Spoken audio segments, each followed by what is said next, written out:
رسوله بالهدى ودين الحق ليظهره على الدين كله وكفى بالله شهيدا. أشهد أن لا إله إلا الله وحده لا شريك له وأشهد أن محمدا عبده ورسوله. اللهم صل وسلم وبارك على سيدنا محمد وعلى آله وأصحابه ومن تبعهم بإحسان إلى يوم الدين. أما بعد فيا عباد الله أوصيكم وإياي بتقوى الله فقد فاز المتقون.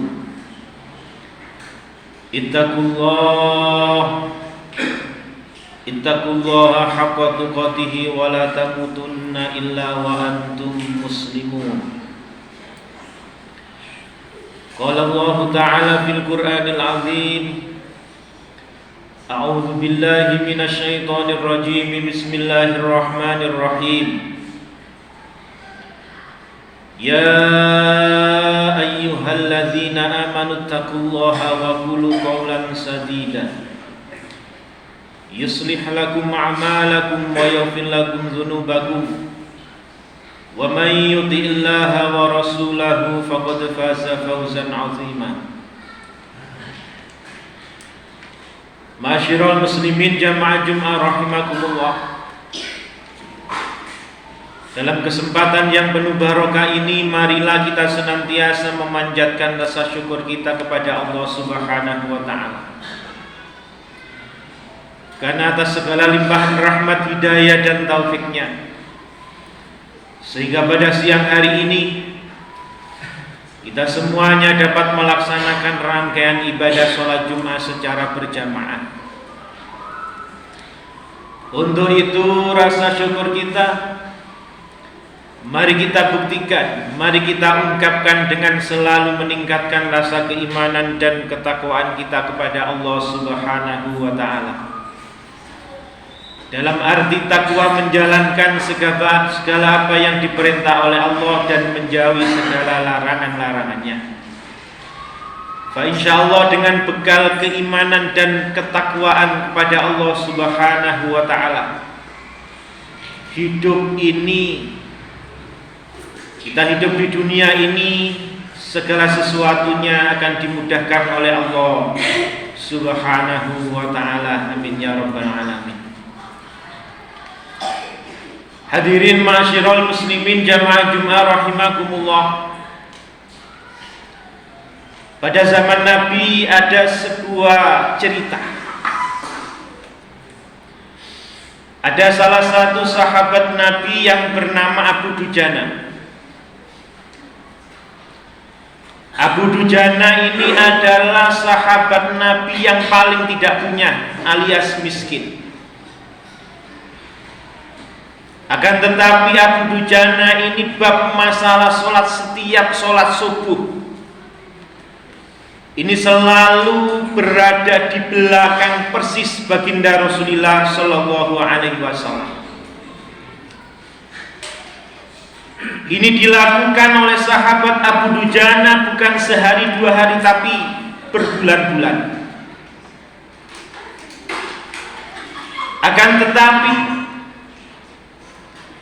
Abu Dujana ini setelah melaksanakan sholat subuh, setelah mengucapkan lafaz salam assalamualaikum, maka Abu Dujana ini langsung bergegas pulang meninggalkan tempat sujudnya. Maka suatu hari baginda Rasul penasaran apa yang terjadi pada sahabat satu ini. Maka baginda Rasul bertanya, wahai Abu Dujana, apa yang terjadi pada diri Anda? Mengapa engkau setelah sholat langsung meninggalkan tempat sujudmu? Tidak pakai zikir, tidak mengaminkan doa-doa saya, langsung bergegas pulang.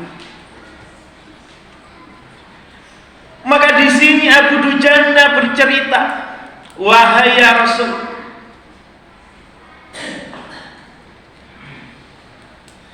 saya mempunyai tetangga. Tetangga ini mempunyai pohon kurma yang besar, yang batangnya dahannya menjalur ke pekarangan rumah saya. Ketika angin malam berhembus, maka banyak kurma-kurma tetangga saya yang berjatuhan di halaman rumah saya, di pekarangan saya. Wahai ya Rasul, saya adalah sahabat yang paling miskin. Keluarga saya sering tidak makan, satu hari makan, 2 hari tidak makan ya Rasul. Saya khawatir ketika anak saya bangun dari tidurnya, kurma-kurma yang berjatuhan di halaman rumah saya dimakan oleh anak-anak saya ya Rasul. Maka dari itu ya Rasul, sebelum anak-anak saya bangun dalam keadaan kelaparan, sering tidak makan, saya setiap habis sholat subuh langsung meninggalkan tempat sujud saya.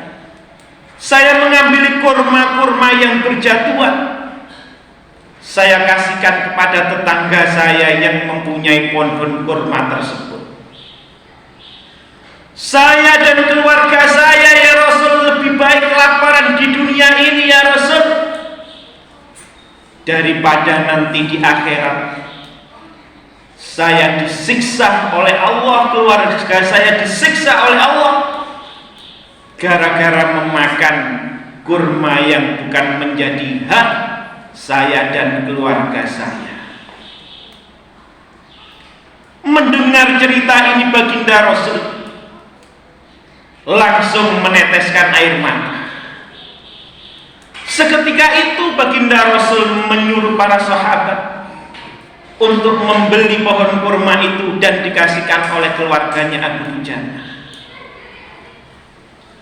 Hadirin ma'asyiral muslimin jamaah Jumat rahimakumullah. Kalau kita ambil dari cerita yang pendek ini, begitu hebatnya para sahabat-sahabat dulu menjaga makanan-makanan yang bukan haknya, makanan-makanan yang tidak halal jangan sampai dikonsumsi oleh diri dan keluarga. Hadirin ma'asyiral muslimin jamaah Jumat rahimakumullah. Allah Subhanahu wa taala berfirman dalam Al-Qur'an, ya ayyuhalladzina amanu kulu mimma fil ardi halalan thayyiba.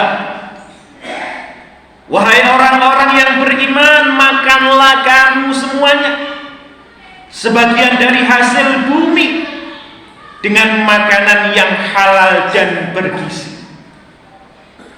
Ayat ini menjelaskan dengan terang dan gamblang, kita hidup di dunia ini, mari berusaha semaksimal mungkin untuk memakan makanan yang halal dan bergizi.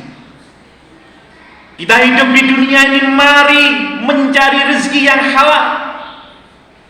Jangan memakan makanan hasil rezeki yang dihasilkan dari sesuatu yang tidak halal dengan cara mencuri, merampok, menipu, korupsi dan lain sebagainya. Ini tidak dibenarkan oleh Allah Subhanahu wa taala.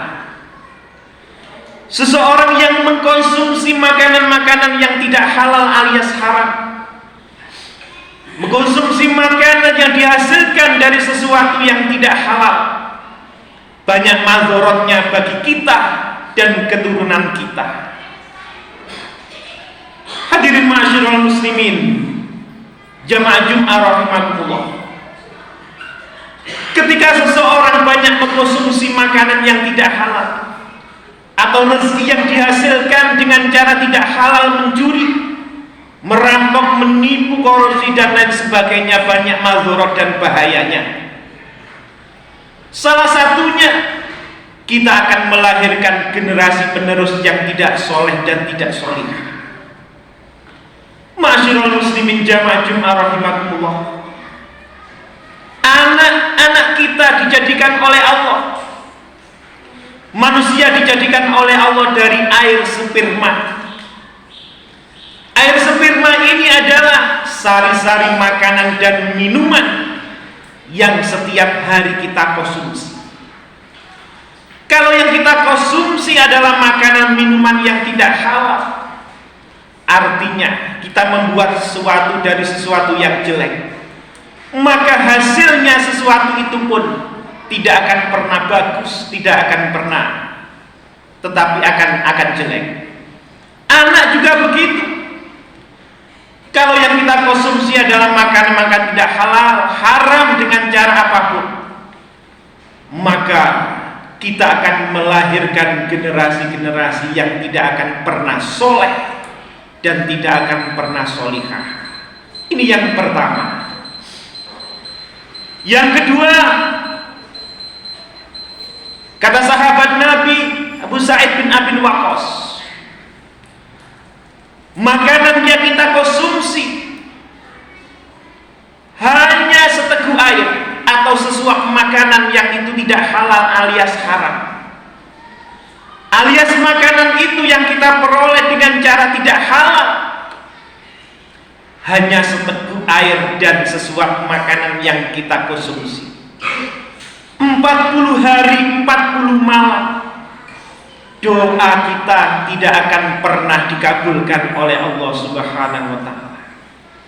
Bukan hanya itu, ibadah kita selama 40 hari 40 malam tidak akan pernah diterima oleh Allah Subhanahu wa ta'ala. Ini hanya sesuap nasi, hanya seteguk air yang kita konsumsi dari hasil rezeki yang tidak halal. Kalau yang kita konsumsi hampir setiap hari makanan dan minuman tidak halal, rezeki yang tidak halal, maka selamanya ibadah kita tidak akan pernah diterima oleh Allah Subhanahu wa ta'ala. Ini bahaya dan mazorotnya ketika kita mengkonsumsi makanan minuman yang haram atau rezeki yang diperoleh dengan cara tidak halal. Yang terakhir, para hadirin yang dirahmati oleh Allah Subhanahu wa ta'ala, ketika seseorang sering mengkonsumsi makanan dan minuman yang haram, maka nanti endingnya, terakhirnya, manusia ini akan dimasukkan ke dalam nerakanya Allah Subhanahu wa ta'ala. Orang yang sering mengkonsumsi makanan yang haram, pastinya jiwa dan raga ini ketika dibuat untuk kebaikan, pastinya berat. Melangkahkan kakinya untuk datang ke masjid, ke pengajian dan lain sebagainya, terasa berat sekali. Orang yang sudah terbiasa mengkonsumsi makanan minuman yang haram, badannya sangat terasa ringan ketika melangkahkan kakinya ke dalam lubang kemaksiatan, pergi ke diskotik, klub malam dan lain sebagainya, tempat hiburan. Itu sangat ringan sekali, akan tetapi dibuat ibadah sangat berat sekali. Semakin banyak maksiat yang diperbuatnya, inilah semakin menumpuk dosa-dosanya. Dengan menumpuknya dosa-dosa inilah yang menyebabkan manusia akan dimasukkan ke dalam nerakanya Allah Subhanahu wa ta'ala. Untuk itu para hadirin yang dirahmati oleh Allah Subhanahu wa ta'ala, mari kita hidup di dunia ini berhati-hati cari rezeki yang halal. Cari rezeki jangan sampai menipu, mencuri dan lain sebagainya. Fa insyaallah dengan rezeki yang halal kita akan diberikan oleh Allah keturunan, anak dan cucu yang soleh dan solihah. Insyaallah doa kita akan mudah dikabulkan oleh Allah Subhanahu wa ta'ala, dan insyaallah kita nanti akan dimasukkan ke dalam surganya Allah Subhanahu wa ta'ala. Amin ya rabbal alamin. Demikian sedikit khutbah yang dapat saya sampaikan. Mudah-mudahan bermanfaat. Amin ya rabbal alamin. Barakallahu li wa lakum fil Qur'anil azim.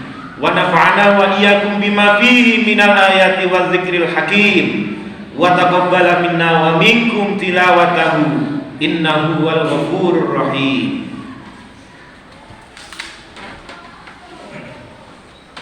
Allahumma sholli ala sayyidina Muhammad wa ala ali sayyidina Muhammad.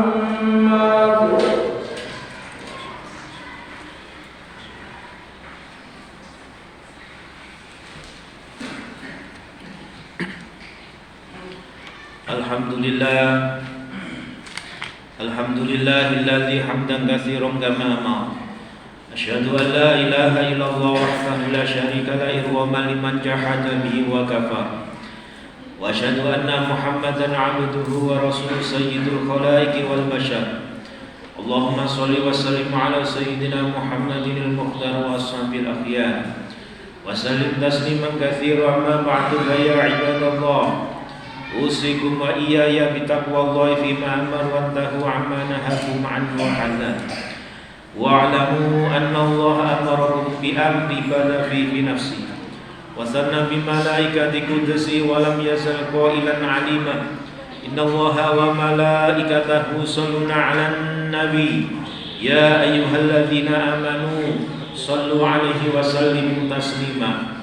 Allahumma ighfir lil muslimina wal muslimat wal mu'minina wal mu'minat al ahya'i minhum wal amwat wa dha'if lahumul hasanat wa kaffir 'anhum as-sayyi'at warzuqhum minat thayyibat innaka sami'un qaribun mujibud da'awat wa yaqdiyal hajat wa yakashifal baliyat wa ya arhamar rahimin. Allahumma dafa'anna al-ghala wal waba wal fahsya wal riba waz zina wal bagya waz zalazil wa syada'ida wal mihan ma zahara minha wa ma batan min baladina hadza Indonesia khassa wa min buldanil muslimina bi rahmatika ya arhamar rahimin innaka ala kulli syai'in qadir. Rabbana atina fid dunya hasanah wa fil akhirati hasanah wa qina adzabannar walhamdulillahi rabbil alamin. Ibadallah innallaha ya'muru bil 'adli wal ihsan wa ita'i dzil qurba wa yanha 'anil fahsya'i wal munkari wa la dzikrullahi akbar.